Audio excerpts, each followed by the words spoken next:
Hi, Right Writers. Thank you so much for joining Cruise today for our look at second person point of view. On the left side, we have our poem, and then on the right side, we have a Google Doc. So to ensure your success, if you have your Google Doc ready or your document, now would be a great time to get that ready to go. So when we're thinking about point of view, we want to make sure that we focus on our pronouns. The pronouns that are typically used are you, your, yours, yourself, and yourselves. These pronouns are used for second person point of view. They are very easy to spot. For the narrator, I want you to think of, number one, this is a rare point of view in fiction. So, in other words, what I mean by that is it is not common. This is rare, and writers will typically not use this when it comes to fiction. So, again, rare point of view in fiction and in poetry.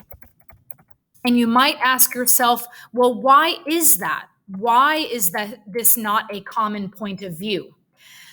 Well, part of the reason why is because when you use second person point of view, the narrator is speaking directly to the reader.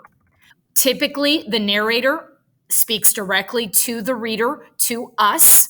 And again, some reasons why maybe it is not used too often is because it may be considered confrontational, it may be considered persuasive, it may also be considered aggressive. However, we oftentimes see second person point of view in songs, in recipes, in directions, in speeches, in advertising, or again, even in a YouTube situation or a YouTube context. So now we have a better working definition of second person point of view. And what we want to now do is we want to read our poem located on the left side of the screen. Before we begin, I'm going to ensure my success by copy and pasting the poem that I have from, thanks to the Poetry Foundation. The poem is called You Who Want. And so I've got my title. Now, this one is an interesting one because it has a translator. So someone translated the work. The work is by Heidvik II. Heidvik II, translated by Jane Hirschfield. So this one is a little bit unique in that, again, we have a work that is written by Heidvik. And the reason why it's Heidvik II is because there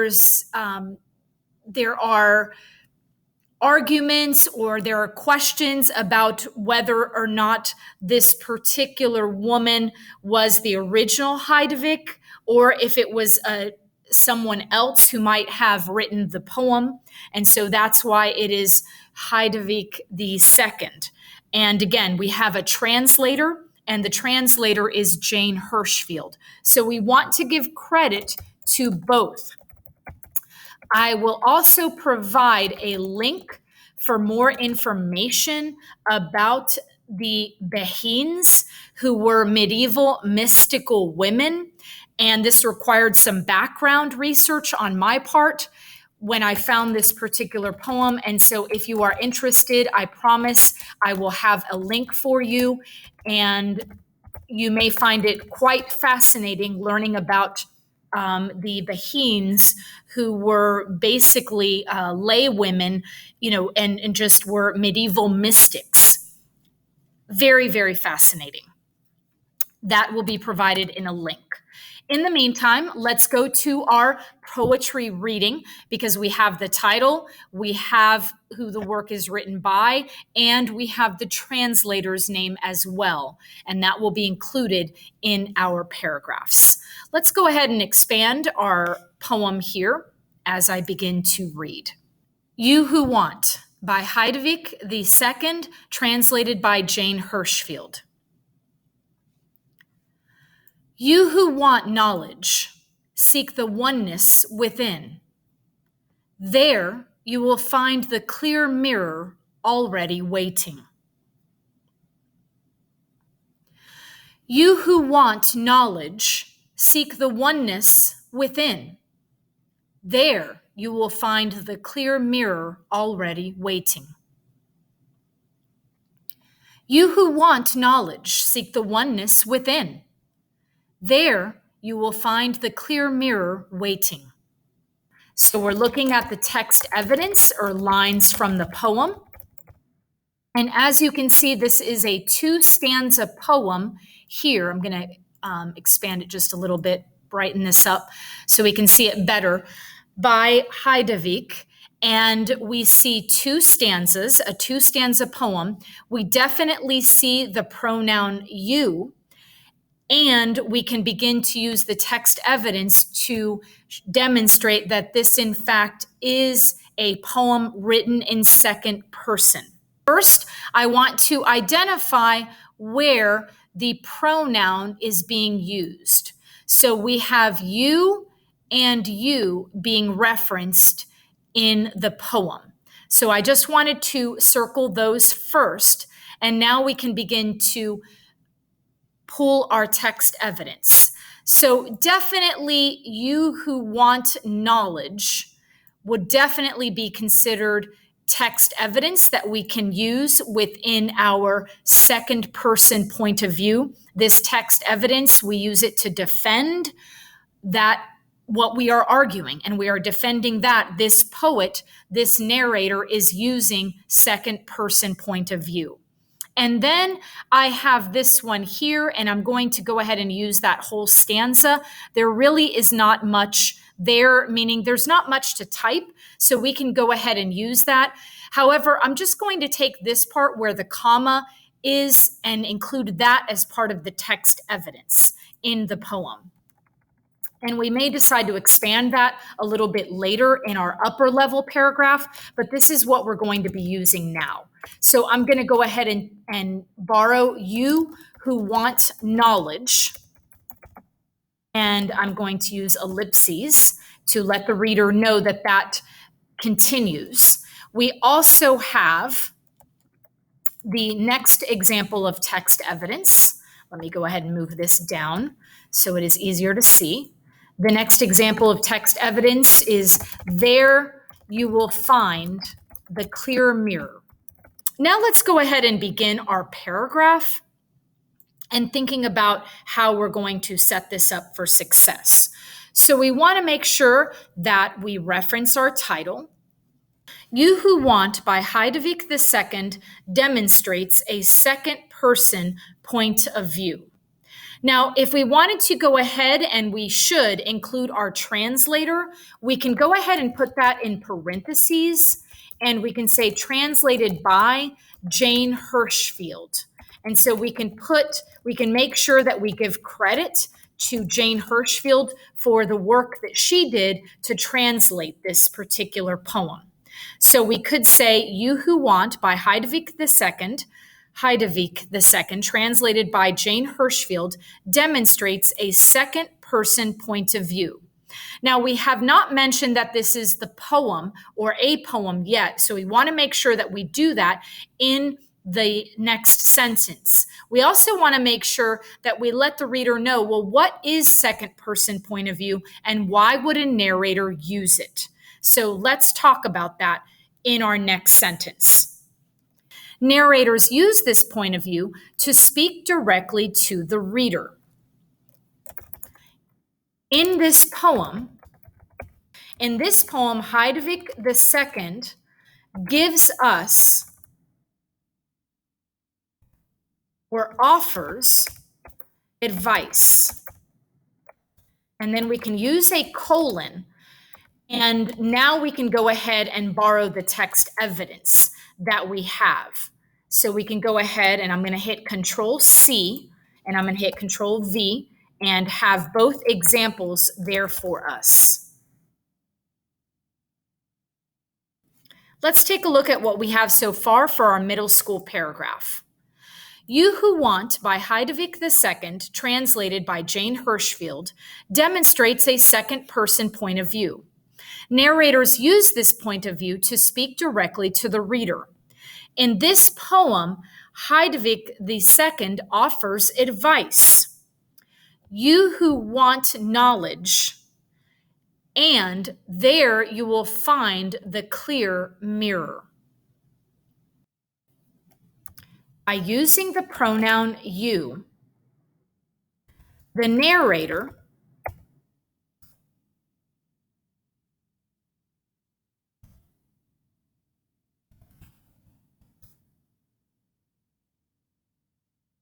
encourages the reader. And again, that's us, referring to us. Remember, second person point of view, the narrator speaks directly to the reader. By using the pronoun you, the narrator encourages the reader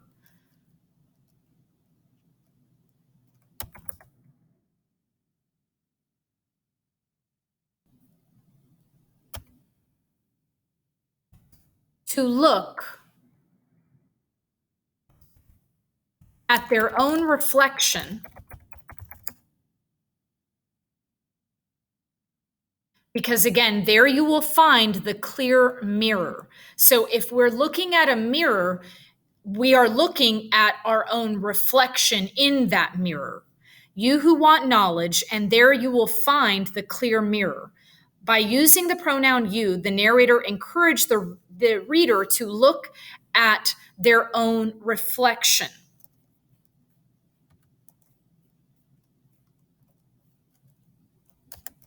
In order to, and so again, you who want knowledge. So if we're looking to learn something, it's important for us to look at our own reflections. And it's almost as if to say the answers are within ourselves. All of the answers or all the questions that we have about the world can be found within our own mind or within ourselves. So we want to make sure that we demonstrate that in this paragraph. By using the pronoun you, the narrator encourages the reader to look at their own reflection in order to find the answers. Therefore,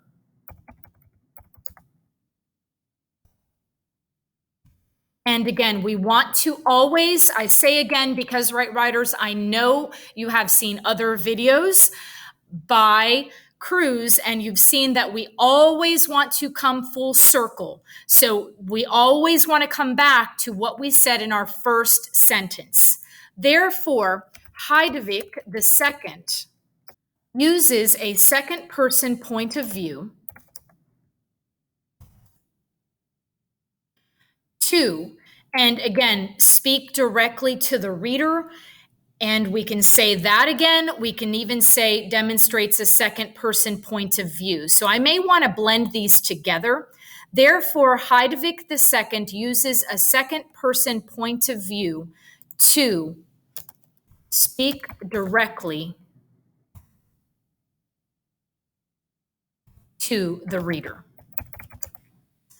All right, let's go ahead and take this one from the top and see how this one is looking, right, writers? Thank you so much for sticking it out, middle schoolers. Cruz appreciates it. You Who Want by Heidevik II, translated by Jane Hirschfield, demonstrates a second person point of view. Narrators use this point of view to speak directly to the reader. In this poem, Heidevik II offers advice.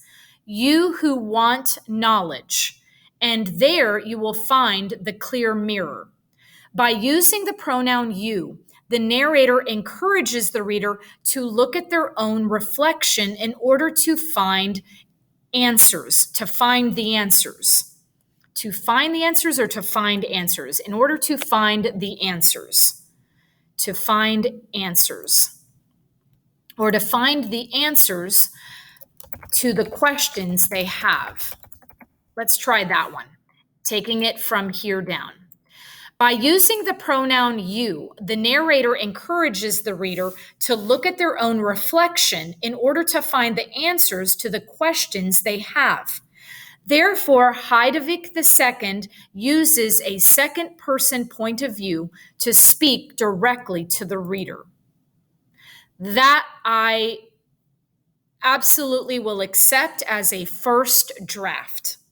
That is a quality first draft, middle school paragraph, understanding, explaining what second person point of view is, and using text evidence to demonstrate that point of view. And again, acknowledging that this point of view is used to speak directly to the reader, to connect with the reader in some very specific way. Thank you, Right Writers, for being here for the middle school paragraph. We will now move to the why, to the text evidence examining why do this? Why did Heidevik II use second person perspective? And we sort of began to understand it when we started to, in our middle school paragraph, when we're thinking about giving advice to the reader, recognizing that really when we're asking questions, when the narrator is telling us to look at our own reflection, it's really to let us know that we are in charge of, we have the answers to these questions that we ourselves have. So I'm going to borrow this part right here from the middle school section. The narrator encourages the reader to look at their own reflection in order to find the answers to the questions they have. And I'm going to Control C. I'm going to move that down to Control V. And so we can start to think about why do this. Again, thinking about you who want knowledge, seeking. So when you're seeking something, you're looking for something. You're looking for seeking the oneness within. There you will find the clear mirror already waiting. So thinking about why do this? Why speak to us directly as a reader? Well, for one reason, the narrator encourages the reader to look at their own reflection in order to find the answers to the questions they have. You could also argue that in thinking about you who want knowledge, seek the oneness within. This could also mean that really what Heidevik II is saying, you who want knowledge, you who seek the oneness within, but perhaps she did not include that. And so when we're looking at this particular individual, based on the background knowledge, we're talking about a medieval mystic and someone who is spiritual, who is mystical. And so if we're seeking the oneness within, so we're seeking, again, that godliness, that spirituality, that mysticism that we may have within us, and you who seek the oneness within. So by doing that, it's almost as if she recognizes that we are questioning, what is our purpose? Who are we? Do we ourselves hold the divine within ourselves? And so in essence, the narrator encourages the reader to look at their own reflection, to look at really our own reflection in order to find the answers to the questions they have. In this case, the reader, the narrator understands, because again, seek the oneness within. The narrator understands that they, meaning the reader, that they are looking for the divinity or the divine within ourselves, within themselves, to maintain the proper point of view here. The narrator understands that they are looking for the divine, or you could say the divinity. The narrator also, you could say, there you will find the clear mirror already waiting. And so by using this term already waiting, again, the answers are there. We just have to look at our own reflection. And so the narrator understands that they are looking for the divine, and the narrator really suggests that all we have to do is look at the reflection. And again, all of our answers, all of the answers to our questions will be answered. The narrator suggests that again, thinking about this mirror, the reflection, the narrator suggests that what is seen, or that again, we've already said the answers to the questions they have. The narrator suggests that, perhaps again, that the answers are right in front of us, that the answers are right in front of us. And in this case, right in front of them, because I've been using their own reflections to the questions they have. They is referring back to the reader. They is referring to us. They is referring to, again, we are the reader. And so the narrator is speaking directly to us. The narrator understands that they are looking for the divine, or that we as the reader are looking for the divine. The narrator suggests that the answers are right in front of us, are right in front of them, the reader. And so that is the why. That is the why of this poem. You who want knowledge, seek the oneness within. There you will find the clear mirror already waiting. And so in this case, Heidevik II offers us, again, tells us that our own reflection provides the answers, that the narrator, that she understands that as individuals, as human beings, we are constantly looking for the divine or the divinity, and that the answers are really right in front of us. That is why this particular poet used second person point of view. All right, let's go ahead and begin our upper level paragraph, and let's make this happen. We will go ahead and use our paragraph from our middle school and then begin to utilize or use more of what we have here with the complete text evidence and also more information on the why. So let's go ahead and Control-C, Control-V. And now we have our middle school paragraph, and we're going to start to level it up. You Who Want by Heidevik II, translated by Jane Hirschfield, demonstrates a second-person point of view. Narrators use this point of view to speak directly to the reader. In this poem, Heidevik II offers advice. So in this case, you who want knowledge, and now we want to go ahead and borrow, seek the oneness within. So I'm going to go ahead and make sure that I complete that quote there. You who want knowledge, and I'm going to copy that, seek the oneness within. And in this case, I'm going to pause, and I'm going to move the mirror part, because really we're going to start with stanza 1. And we can be more specific, in stanza 1 of the poem, in stanza 1, or in the first stanza of the poem, Heidevik offers advice. Actually, let me say this. In the poem's first stanza, Heidevik offers advice.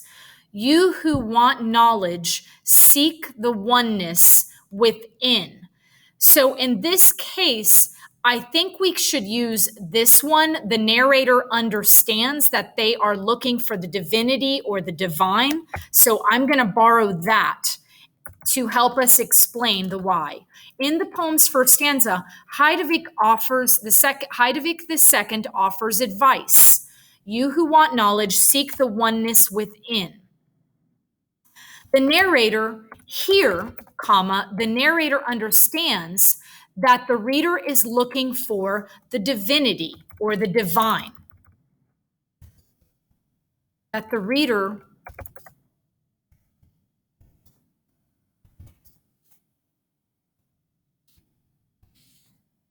looks for the divine or the divinity. Here, the narrator understands that the reader looks for, or maybe is searching for the divine, that the reader searches for the divine, the divinity. And then we go into the second stanza. The narrator suggests that the reader encourages the reader to look at their own reflection in order to find the answers to the questions they have. And the narrator suggests that the answers are right in front of them. And so now we can borrow this part, the second stanza. Here, the narrator understands that the reader searches for the divine. In addition,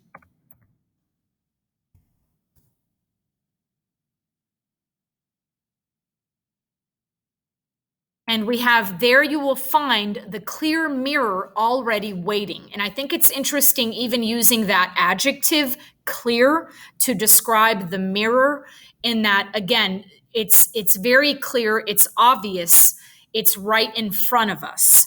And so that also helped me to think about that in this example. So here the narrator understands that the reader searches for the divine, the divinity. Interestingly, I'm going to use that adverb. Interestingly, the narrator, and I'm going to say, suggests that the answers are in front of them, are right in front of them. Now I'm going to go ahead and take out in addition.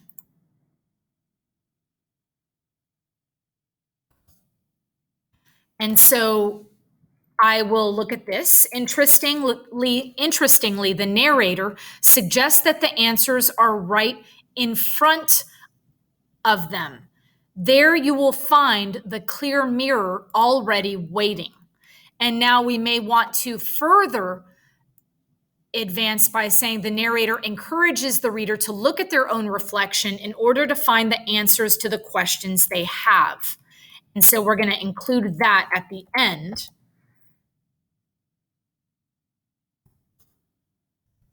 Now I'm going to use this transition word. We use the transition word here. We used interestingly, and now I'm going to say indeed. The narrator encourages the reader to look at their own reflection to find the answers to the questions they have. All right, let's go ahead and bring this down a bit, and let's look at our upper level high school paragraph here to see how it sounds so far. You Who Want by Heidevik II, translated by Jane Hirschfield, demonstrates a second person point of view. Narrators use this point of view to speak directly to the reader. In the poem's first stanza, Heidevik II offers advice. You who want knowledge, seek the oneness within. Here, the narrator understands the reader searches for the divine. Okay, so really, Heidevik II is not offering advice. She is actually more empathizing with us, connecting with us, because again, it says here the narrator understands that the reader searches for the divine or the divinity. So I have to change this to, in the poem's first stanza, Heidevik II empathizes with the reader. You who want knowledge, seek the oneness within. Here, the narrator understands that the reader searches for the divine, the divinity. Interestingly, the narrator suggests that the answers are right in front of them. There, you will find the clear mirror already waiting. Indeed, the narrator encourages the reader to look at their own reflection in order to find the answers to the questions they have. And now I can take this part away from our previous middle school paragraph, and I can use that last sentence to then bring us back full circle. Therefore, Heidevik II uses a second person point of view to speak directly to the reader. So thinking about this, I want to make that last sentence a bit more intimate, because again, it's almost like, and this is why it is very rare in fiction and in poetry to use second person, because there's an intimacy involved in it. It's something, there's a personal connection, an intimacy that happens between the narrator and the reader. And so, even most of especially in upper level in high school, that your teachers, your professors will always say, never, ever, ever, never use you in academic writing. And so, and I think part of that is again, because when you use it in academia, it's implying that you have an intimate connection with the reader.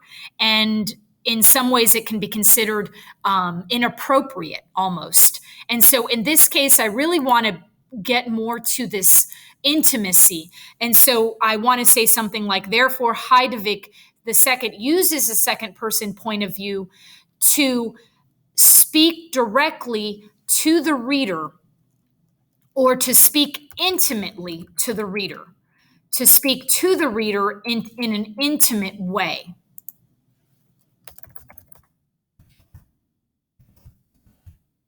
Let's take a look at that. Therefore, Heidevik II uses a second person point of view to speak to the reader in an intimate way.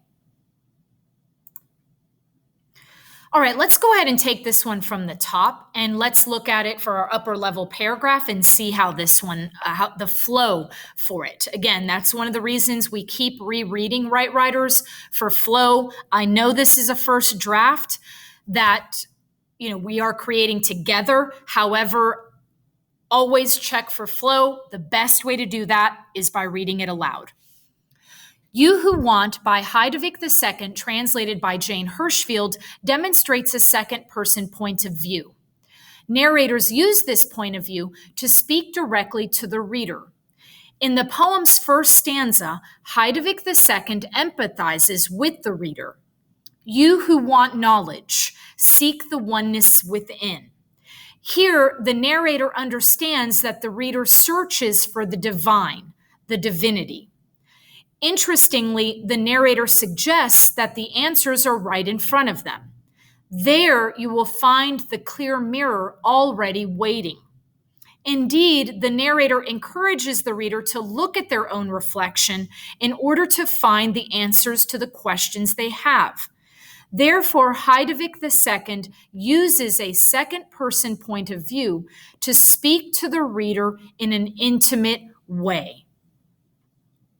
I feel pretty confident about this paragraph for a first draft.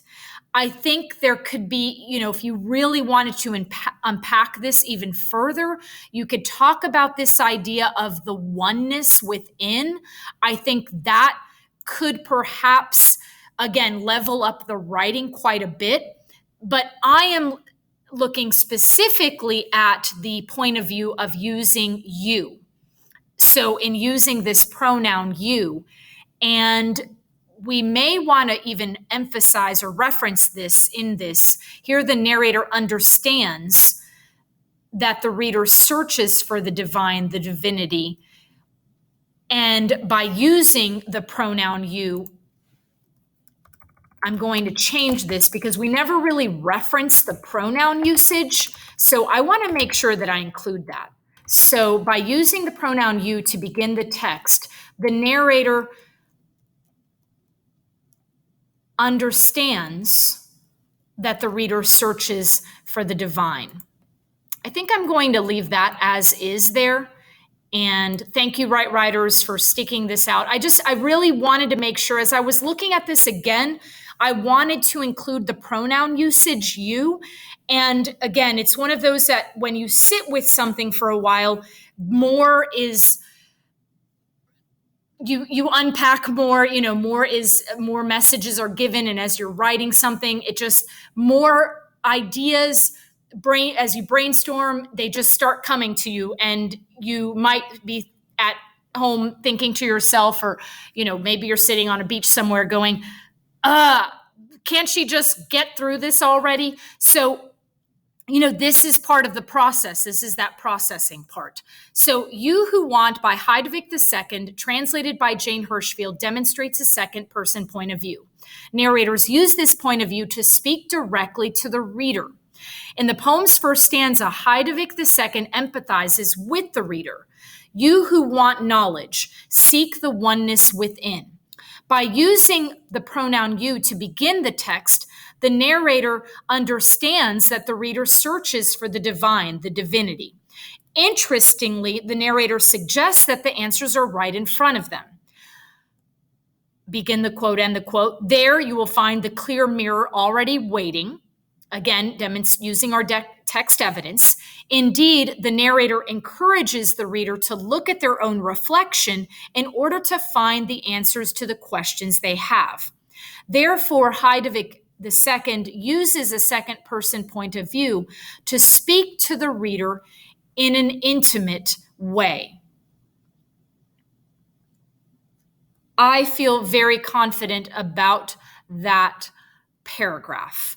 I'm shrinking this quite a bit, and you can see the difference even in the length of the text between the middle school paragraph here, and then we've got our high school paragraph here. You can see the difference in the length of what we have.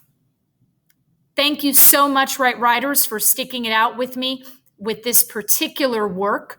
Thank you to the Poetry Foundation for providing this amazing poem, You Who Want, by Heidevik II. Thank you, Jane Hirschfield, for translating this wonderful poem using second person point of view.